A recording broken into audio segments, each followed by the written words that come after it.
Bismillahirrahmanirrahim. Assalamualaikum warahmatullahi wabarakatuh. Waalaikumsalam warahmatullahi. Alhamdulillahi rabbil alamin wa bihi nasta'inu ala umurid dunya waddin. Assalatu wassalamu ala asrafil anbiya'i wal mursalin sayyidina Muhammadin wa ala alihi wa sahbihi ajma'in, amma ba'du. Qala Allah Ta'ala fil Qur'anil Azim, a'udzu billahi minasy syaithanir rajim. Bismillahirrahmanirrahim. Innas salata tanha 'anil fahsya'i wal munkar. Shadaqallahul azim. Bismillahirrahmanirrahim. Mubtilatus salati. Mubtilatus salati, membatalkan salat. Pada sore hari ini kita akan belajar tentang hal-hal apa saja yang dapat membatalkan sholat kita.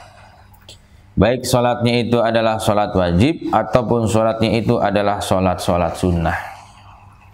Walladzi yubtilus sholata, dan perkara hal yubtilu yang membatalkan as-sholata, sholat. Ahada asyara syai'an, itu ada 11 macam sesuatu atau perkara yang dapat membatalkan sholat kita, ada 11 macam. Yang pertama, al-kalamul amda, berbicara al-amda dengan sengaja. Satu, berbicara dengan sengaja. Berarti kalau nggak sengaja nggak apa-apa, Pak? Tidak. Kayak gitu, nggak sengaja keceplosan. Ya, lagi sholat, kita nggak sadar bahwa kita lagi sholat, ngomong kayak gitu. Tapi kalau seandainya sengaja, maka itu membatalkan. Ya, yang dimaksud dengan al-kalam di sini apa ya? Berbicara. Pemahaman dari para berbicara al-kalam.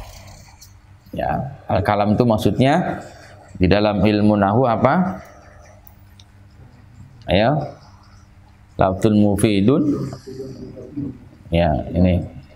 Al-kalamu al-lafdzul murakkabu al-mufidu bil wad'i. Nah ini, yaitu ucapan yang bisa dipahami, gitu ya, yang tersusun daripada kata-kata, itu ya. Jadi ada kata-katanya, ataupun ada lafadznya, ataupun ada hurufnya, yang dalam hal itu tersusun dan bisa dipahami oleh orang.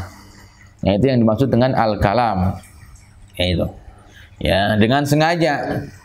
Umpama contoh nih ya, bahwa kita lagi lagi sholat. Contoh, Eko lagi sholat, Allahu Akbar.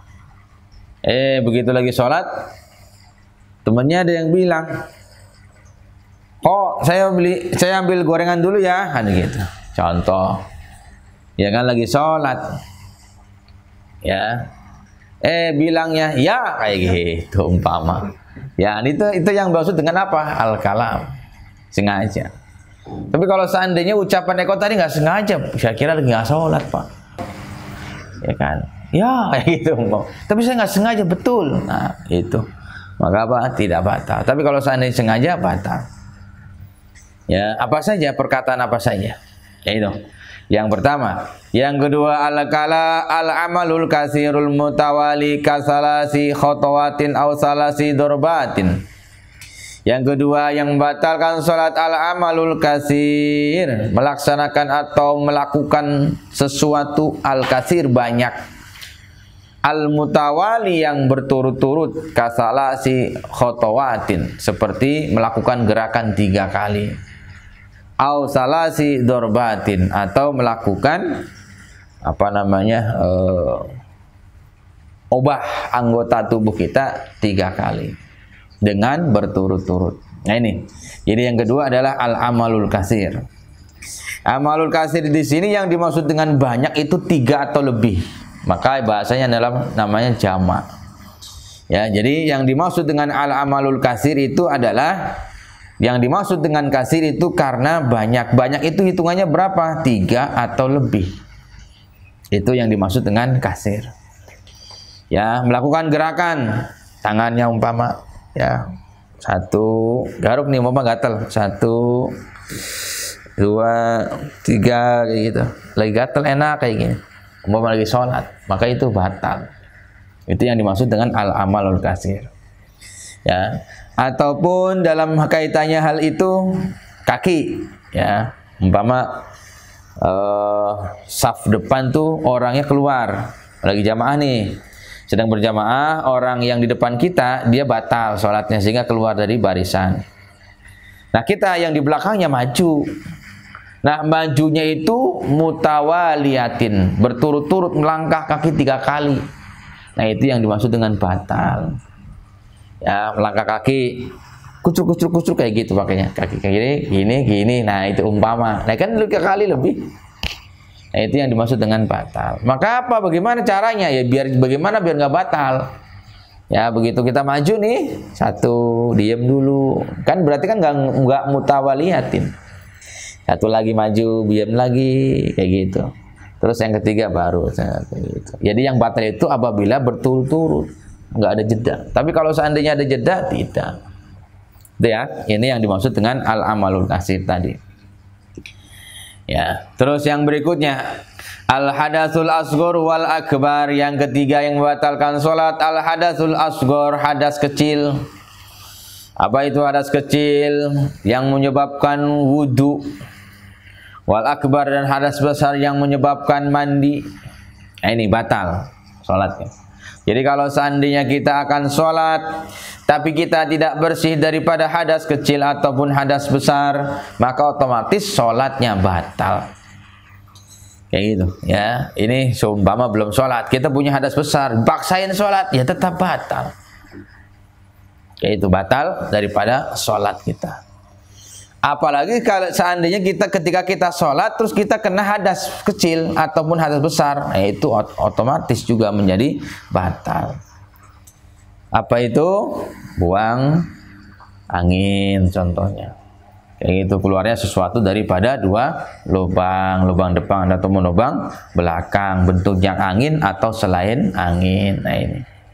Itu terus nempel kulit laki-laki atau dan perempuan yang dua-duanya sudah balik, sudah dewasa tanpa ada halangan, itu seperti itu. Nah ini yang dimaksud dengan hadas kecil ya, dempet-dempetan. Makanya kalau di dalam sholat itu tidak boleh antara saf laki-laki dan perempuan itu jejer tuh begitu ya. Terus kalau sholat berjamaah bagaimana Pak, yang laki-laki dan perempuan? Kalau seandainya dilaksanakan sholat berjamaah, ya maka yang bagus itu adalah yang perempuan di belakang, bukan di sampingnya, tapi di belakang. Tapi rata-rata kalau sekarang nih perempuan di samping. Sungguhnya yang bagus itu adalah perempuannya yang di belakang. Itu dikasih safnya itu di belakang. Ini, ya ini. Maka gunanya itu agar apa? Menghindar daripada hadas kecil tadi. Wal akbar ataupun hadas besar. Nah ini ya hadas besar. Apa contohnya hadas besar dalam sholat? Memiliki sholat hadas besar gitu. Apa itu contohnya? Susah ya. Susah kayaknya ini sebelum sholat ini kalau yang hadas besar. Ya itu ya. Yang keempat, hudusun najasati allati la yufa anha walau waqa'a ala saubihi najasatun. Ya bisatun fana fadho saubahu halan lam yabtul salatuhu. Yang kelima, hudusun najasah, ketempelan najis, allati la yufa anha, yang tidak dimaafkan anha karenanya. Kejatuhan najis, najisnya yang tidak bisa dimaafkan. Kemarin ada ya macam-macam najis yang dimaafkan, yaitu yang sedikit kayak gitu. Itu yang dimaafkan. Nah ini ketempelan najis yang tidak dimaafkan. Walau waqa'a, dan kalau seandainya jatuh najis tersebut ala saubihi, atas pakaian kita, najasatun opo najis, ya bisatun, yang kering, fanafadho saubahu halan, dan kita apa itu bahasanya itu fanafadho, dan kita apa itu ngebrikin, apa dia ngebrikin tuh, apa ngebrikin tuh kalau ngebrikin ya gitu, gebrik no bahasanya ya. Saubahu halan, pakaian kita. Jadi bukan tangan kita nempel ke najis yang kering, bukan, tapi kita ngebrikin baju kita. Gitu. Umpama najis sebelah sini, kita ngeberikin di sini. Gitu. Apa itu namanya? Itu. Pokoknya begitulah. Jadi ngeberikin baju, umpama najis di sini, kita ngeberikin dari sini. Apa itu nah? Itu yang maksud dengan fana fadho. Itu seperti itu. Kita ngeberikin pakaian kita seketika itu, lam tabtul sholatuhu, maka tidak batal sholatnya. Kalau seandainya yang jatuh kepada kita najisnya najis kering, kayak itu. Umpama kita lagi sholat, begitu lagi sholat datang kotoran cicak ataupun kotoran tikus lah dari atas, nempel di baju kita. Tapi cicak itu kotorannya kering, sehingga dia dengan sendirinya bisa jatuh, kayak gitu. Maka kita nggak batal sholatnya. Kalau begitu. Tapi kalau seandainya nggak bisa, umpama kecaperan kotoran tikus kayak gitu, basah, nempel plek di pakaian kita, nggak bisa diginiin, nempel terus. Nah itu apa? Batal sholatnya. Itu yang dimaksud dengan hudusun najasah, jatuhnya najis, ketempelan najis. Ini ya yang keempat. Yang kelima, inkisyaful aurati amdan, terbukanya aurat amdan dengan sengaja. Fa in kasyafaha rihu fasataroha fil halam tabtul salatuhu. Fa in kasyafaha, dan kalau seandainya membuka arrihu apa angin, fasataroha, dan kemudian menutupnya atas aurat fil hal seketika itu, lam tabtul salatuhu, maka tidak batal salatnya. Yang kelima yang membatalkan salat itu adalah terbukanya aurat dengan sengaja. Kalau seandainya yang buka aurat itu adalah angin, kayak gitu, kemudian kita menutupi ketika sadar bahwa aurat kita terbuka, maka itu tidak batal. Ya, yang kelima, kita sholat terbuka aurat sengaja, kayak gitu, maka itu batal. Tapi kalau seandainya begitu sholat Allahu Akbar, anginnya kencang, pakai sarung ngebuka, umpama kayak gitu, atau pakai mukena ngebuka, ngabrak, langsung ditutup seketika oleh kita, kayak gitu, pakai tangan kita, refleks, lam tabtul sholatuhu, tidak batal sholatnya. Tapi kalau seandainya begitu tahu lagi ngebuka begitu, didiemin aja, santai aja kayak gitu, umpama, ya kan, mau kemana-mana auratnya, maka itu batalat sholatuhu, batal sholatnya, gitu. Ya, ini fa'in kasyafaha rih, kalau seandainya yang buka itu adalah angin. Tapi kalau yang di awal tadi, inkisyaful aurati amdan, terbukanya aurat dengan sengaja. Dengan sengaja itu apa? Umpama kayak kemarin kita sudah bahas, pakai mukena kekecilan, begitu sholat ya, apa, kakinya nggak buka, kakinya kelihatan. Ataupun begitu sholat kelihatan rambutnya, nah itu namanya al-amda, kayak gitu. Ya, lain halnya umpama apa namanya, kayak tadi angin. Terus lagi contoh umpama ya, selain itu tadi inkisyaful aurah amdan dengan sengaja tadi, selain mukena ataupun sarung dan sebagainya, adalah apa? Pakaian, baju. Kadang-kadang kita pakai baju kekecilan. Saya berapa kali tuh ngelihat belakangnya orang lagi sholat kayak gitu, ya kan? Begitu lagi sujud, belahan belakangnya kebuka. Kayak gitu, pakai baju kekecilan sholat jamaah dilalahnya, baju kekecilan, ya kan? Begitu sujud kan ngebuka itu belakangnya, sampai celananya melorot kan. Kalau sujud kan karena ketekuk si celana, sehingga apa? Dia melorot ke bawah. Itu kalau lagi sholat. Nah itu namanya apa? Dan udah tahu pakaian kecil dipakai aja, ya otomatis kebuka auratnya, kayak gitu, ya. Terus gimana kalau di apa langsung nutup begini refleks? Ya kalau bisa, orang itu udah nggak muat bajunya kekecilan, apa yang mau ditutup? Kayak gitu. Ini ya, itu yang kelima, batal sholatnya. Yang keenam, taghyirun niyah, berubahnya niat, ka'ayan wal khuruja minas sholah, seperti dia berniat keluar daripada sholat. Yang keenam, berubahnya niat. Niatnya umpama jamaah, begitu niat sholat jamaah di tengah perjalanan, si imamnya bacanya belentang-belentong, umpama bacanya nggak tahu lah, nggak fasih, umpama kayak gitu. Terus dalam hatinya ragu, ini kok bacanya begini, udahlah saya keluar daripada sholat jamaah, batal tuh sholatnya. Itu yang dimaksud dengan taghyirun niyah. Gitu ya. Jadi berubahnya niat, yang tadinya niatnya sholat jamaah, keluar dari niat sholat jamaah, maka batal juga berjamaah dan sholatnya. Kayak gitu. Ataupun ketika kita sholat sendiri, ya, begitu kita sholat sendiri, lagi sholat karena habis buka, ya buka, terus sholat maghrib, begitu sholat maghrib kayak ada selilitan, ada makanan. Kayak makanan ini bener makanan apa ya? Ya kan? Begitu pas lagi ini, punya makanan bener nih. Saya ini aja, akhirnya dengan sendirinya keluar daripada sholat munfarid, ya batal. Nah, ini ya, jadi berubah niat. Maka ketika kita sholat, nawaitunya atau usollinya dalam hal itu tidak boleh berubah. Gitu. Ya, apapun yang terjadi. Ya, entah itu hujan, entah itu apa segala macam. Ya, begitu sholat berniat ya itu. Begitu berubah niatnya maka batal sholatnya. Yang ketujuh, istidbarul kiblah, berbelok daripada arah kiblat, kaya ja'alaha khalfa dhahrihi, seperti dia menjadikan berubah khalfa dhahrihi, daripada dadanya berubah. Yang ketujuh, berubahnya arah kiblat, maka itu membatalkan sholat. Kemarin saya sudah jelaskan tentang hal itu ya. Jadi begitu salam yang pertama sambil berubah dadanya, as-sadrnya, zahrihinya, maka apa? Itu batal sholatnya. Kenapa? Karena daripada yaj'alaha khalfa dhahri.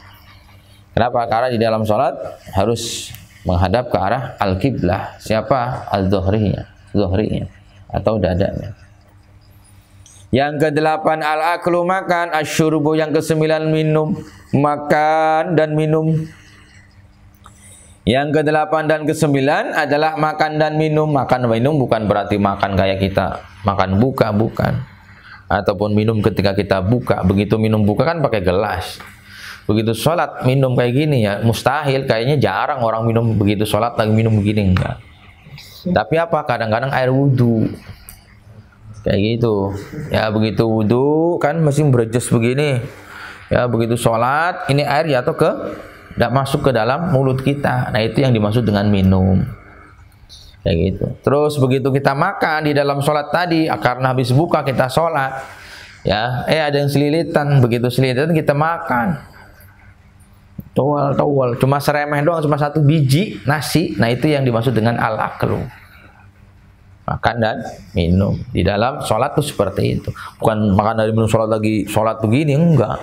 Tapi apa? Ada yang nempel di mulut kita, atau ada yang dari luar masuk ke dalam mulut kita. Nah, itu yang dimaksud dengan makan dan minum. Yang ke-10, al-qahqah ad-dhahiku. Al-qahqah, qahqah itu dehem. Kayak gitu. Dengan sengaja. Enggak gatel, tenggorokannya enggak batuk karena sengaja begitu. Ad-dhahik. Ya. Dengan sengaja atau sebangsanya. Ya, dengan sengaja. Umpama karena contoh imamnya lama bacaan sholat. Ini kok enggak uruk-uruku, didehemin sama kita. Ya kan lagi sholat, di sana nyaut lagi. Nah itu kan.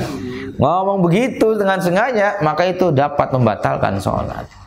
Itu ya, ini karena sengaja, bukan karena batuk, bukan karena tenggorokannya gatal, tapi karena sengaja tadi al-qahqah atau sebangsanya, dehem, batuk, ya kan, kayak gitu dan sebagainya. Bukan karena ada sesuatu di dalam tubuh kita, tapi karena sengaja tadi. Nah, itu membatalkan sholat. Yang ke-11, ar-riddatu, riddah. Wahia, apa itu riddah? Wahia dan riddah itu qat'ul Islam biqaulin au fi'lin. Qat'ul Islam, memutus Islam atau keluar daripada Islam biqaulin, dengan ucapan, au fi'lin atau dengan perbuatan, wal iyadu billah, menyekutukan Allah, menduakan Allah. Yang ke-11, batalnya sholat itu karena sebab riddah, murtad dalam hal ini, ucapan atau perbuatan. Inilah hal-hal yang membatalkan sholat kita, baik sholatnya itu adalah sholat wajib ataupun sholatnya itu adalah sholat sunnah. Biar kata sholat sunnah juga tetap batal sholatnya ketika kita melakukan salah satu di antara yang 11 ini. salah satunya saja kita melakukan, maka itu batal sholatnya. Al-awqatul lati tukrahu fiha sholatu, al-awqat waktu allati yang tukrahu dimakruhkan fiha di dalam waktu as-sholatu sholat. Waktu yang dimakruhkan untuk melaksanakan ibadah sholat. Tukrahu makruh karahata tahrimin, disertai makruh yang diharamkan. Kullu sholatin, setiap sholat, la sababalaha, yang tidak ada sebab, laha bagi sholat, fi khamsati awqatin, di dalam 5 waktu. Makruh disertai makruh haram, setiap sholat yang tidak ada sebab di dalamnya, di dalam 5 waktu. Ya, makruh disertai ada keharamannya. 5 waktu ketika kita melaksanakan hal itu atau sholat tersebut. Yang pertama, ba'da sholatis subhi hatta tatlu asyamsu. Yang pertama adalah setelah sholat subuh sampai dengan terbitnya matahari atau fajar, sampai keluarnya matahari. Ba'da sholat subuh sampai dengan terbitnya matahari. Ini termasuk di dalamnya adalah umpama contoh sholat ba'diyah subuh, kerajinan pakai sholat ba'diyah, sholat sunnah kayak itu. Ataupun sholat tanpa sebab, sebab-sebab yaitu tadi sunnah tadi, umpama sholat hajat, umpama sholat tasbih, umpama sholat apa namanya, sholat sunnah yang lainnya. Nah itu yang dimaksud dengan tanpa sebab. Kalau seandainya qadha bagaimana Pak? Ya gitu sebab. Kalau qadha itu ada sebab, karena qadha kayak gitu, mengqadha. Umpama habis kita bangun subuh, begitu bangun subuh kita lupa bahwa kita belum sholat isya, ya kan? Kita sholat aja sholat subuh, Allahu Akbar. Begitu lagi sholat subuh keingetan, udah kayaknya tadi saya belum sholat isya. Nah begitu selesai sholat subuh kita bangun lagi sholat isya, itu namanya sholat isya qadha. Nah itu boleh Pak, boleh. Kenapa? Karena sebab tadi lupa sholat isya. Nah ini mah sholatnya sholat yang tidak ada sebab, itu bukan qadha, bukan yang lain. Itu ya, ini yang pertama. Kalau seandainya umpama sholat jenazah boleh Pak kayak gitu. Ya, umpama habis subuh tadi, ya si mayit meninggalnya malam, mau pulang kampung mayitnya habis subuh, ya kan? Setelah sholat subuh kita sholat jenazah. Kayak itu boleh Pak, boleh, karena itu ada sebab sholat jenazah kayak gitu ya, ini boleh. Yang kedua, inda tulu'iha hatta tartafi'a qadra rumhin. Yang kedua, makruh disertai dengan haram di dalamnya adalah inda tulu'iha, ketika terbitnya matahari, hatta tartafi'a, sehingga dia apa namanya,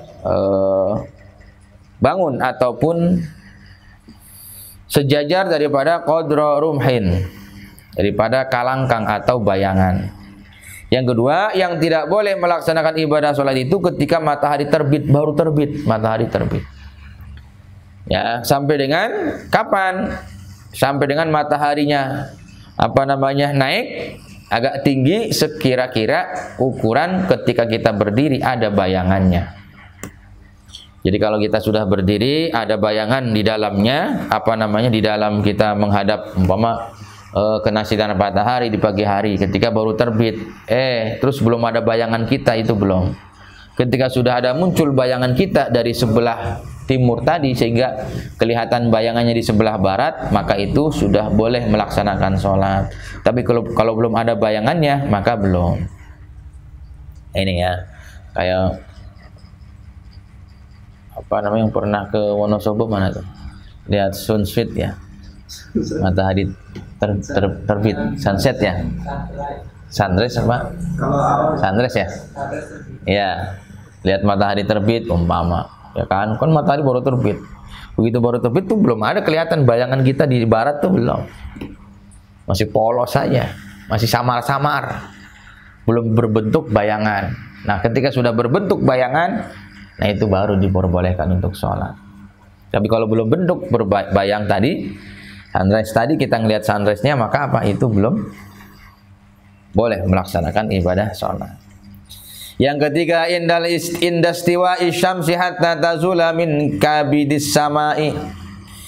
Yang ketiga, makruh disertai dengan haramnya sholat indastiwa isyamsi, ketika matahari pas di atas kepala.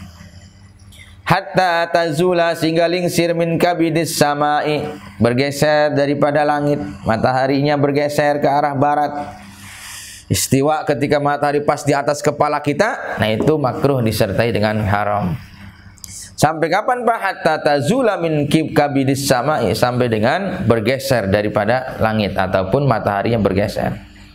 Wa yustasna min zalika, dan diistilahkan min zalika daripada hal tersebut, dikecualikan daripada hal tersebut, yaumul jum'ah, di hari Jumat, dikecualikan di hari tersebut atau di momen tersebut di hari Jumat.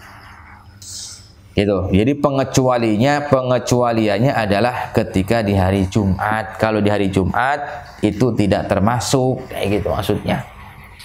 Jadi kalau seumpama kita mau sholat Jumat, begitu sholat Jumat kita masuk ke masjid, ada sholat tahiyatul masjid, ya kan? Begitu sholat tahiyatul masjid, ini kan sholat sunnah, ya. Maka pas matahari istiwa bagaimana tuh Pak? Apakah masih boleh? Boleh. Gitu. Tapi selain Jumat makruh disertai dengan haram. Itu ya. Jadi pengecualiannya adalah di dalam hari Jumat. Yang keempat, ba'da sholatil asri, setelah sholat asar, hatta taghruba syamsu, sehingga terbenam matahari. Yang keempat adalah setelah sholat asar sampai dengan matahari terbenam.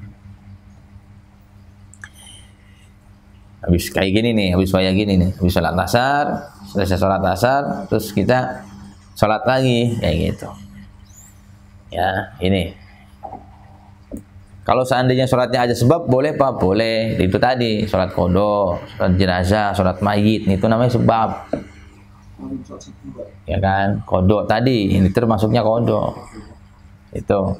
Saya pernah ada kabar, satu kejadian adalah ketika sholat jenazah.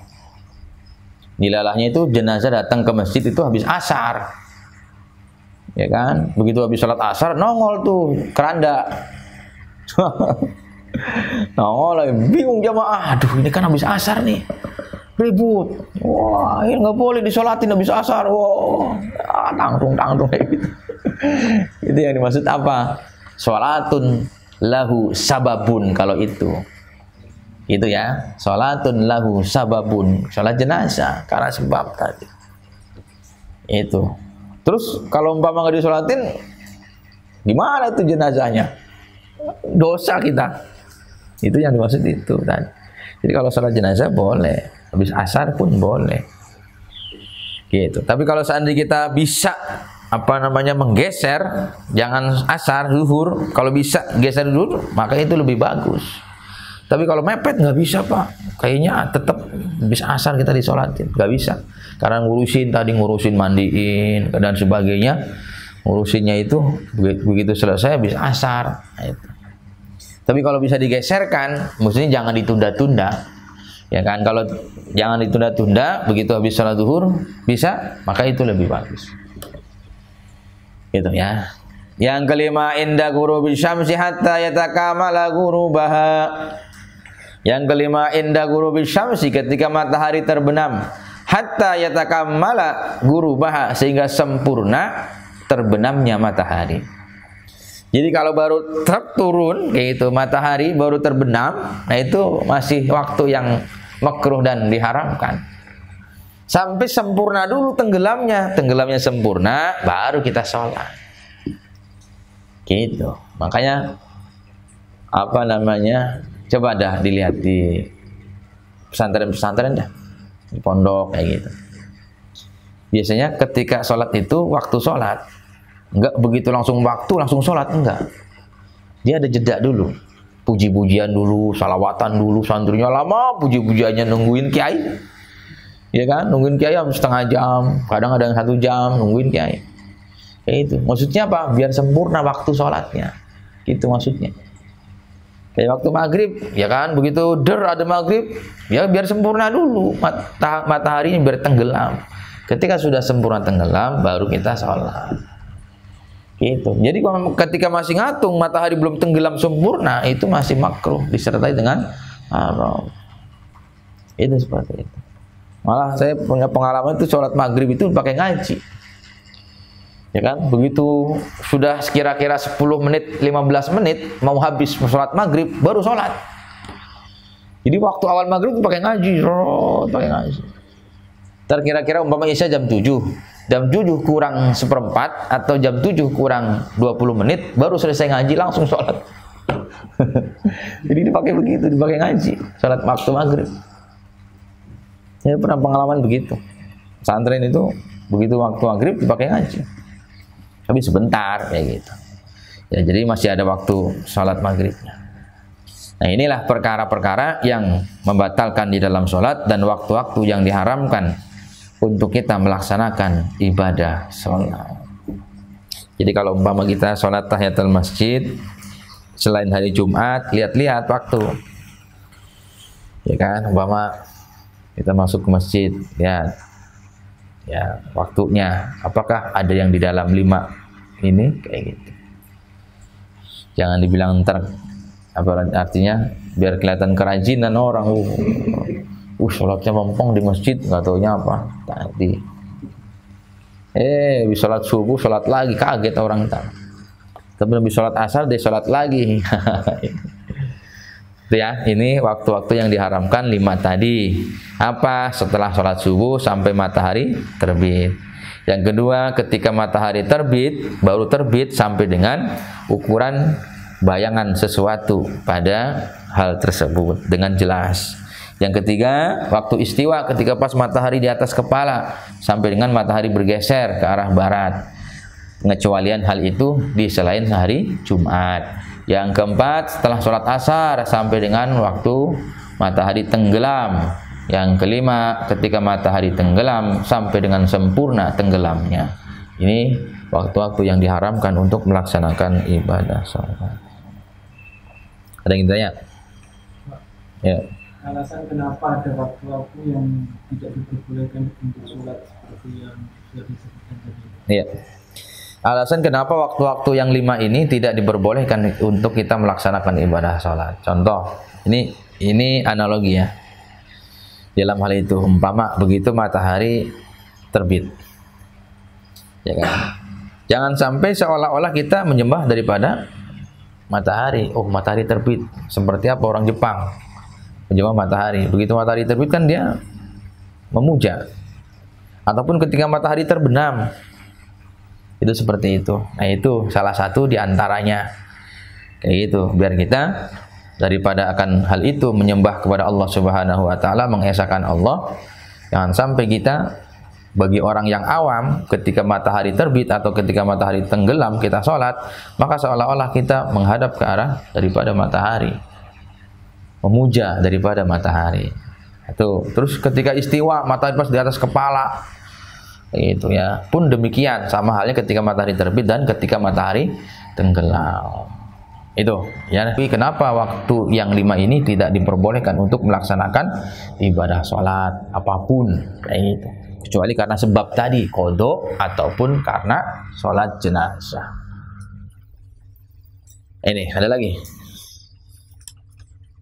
ataupun yang membatalkan sholat. Jadi kalau seandainya kita sholat, ada pertanyaan gini, Pak, kalau sholat sambil jalan boleh nggak Pak? Gitu. Sholat sambil jalan, ya.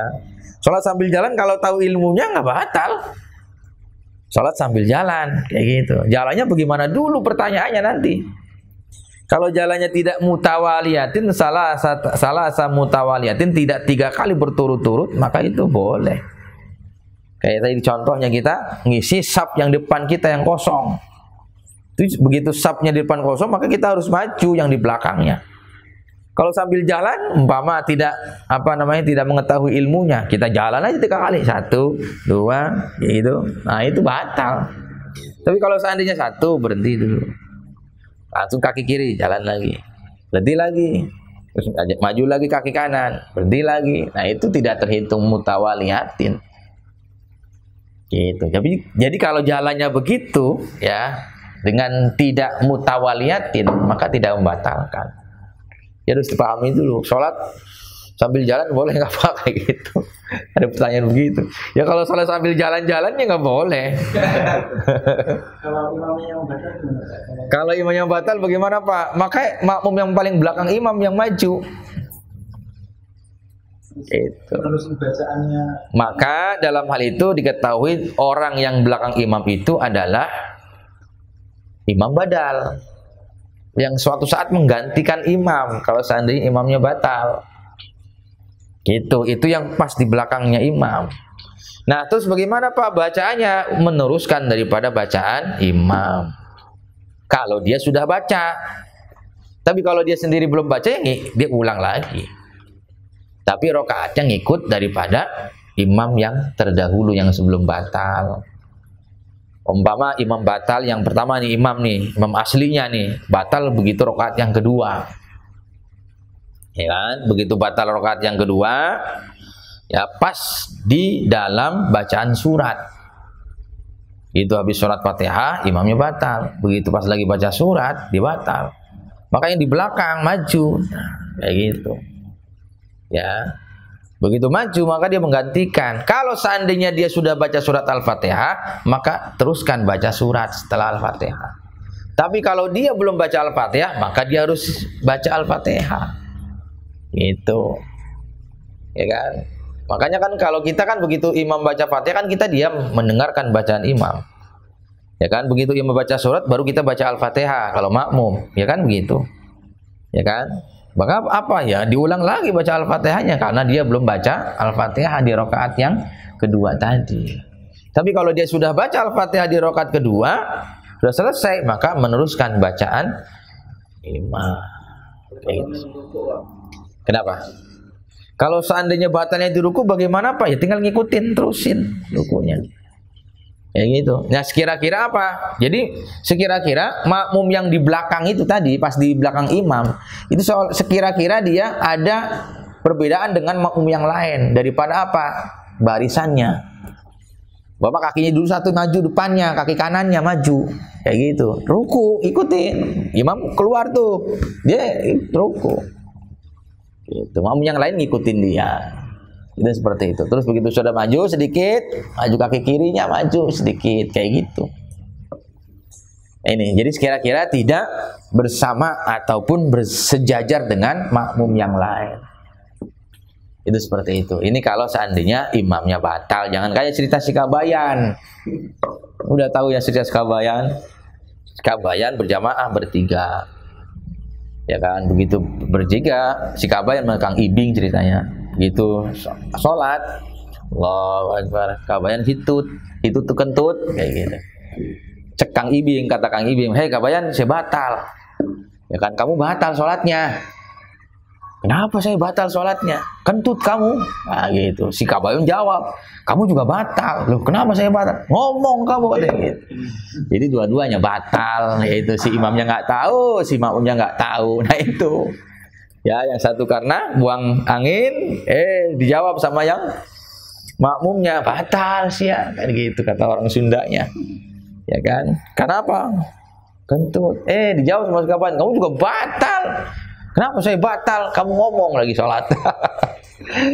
Itu seperti itu. Jadi si makmum dan imam juga mengetahui posisi masing-masing. Oh, saya sebagai imam begini. Oh, sebagai makmum seperti ini. Nah ini, jangan sampai sholat kita batal di dalam hal itu tidak mengetahui kayak gitu. Maka karena ini menjadi syarat dan ketentuan sah tidaknya sholat kita, mengetahui syarat rukun batal di dalam sholat. Sholatul jamaah, sadaqallahul azim. Kita akan lanjutkan pada esok hari.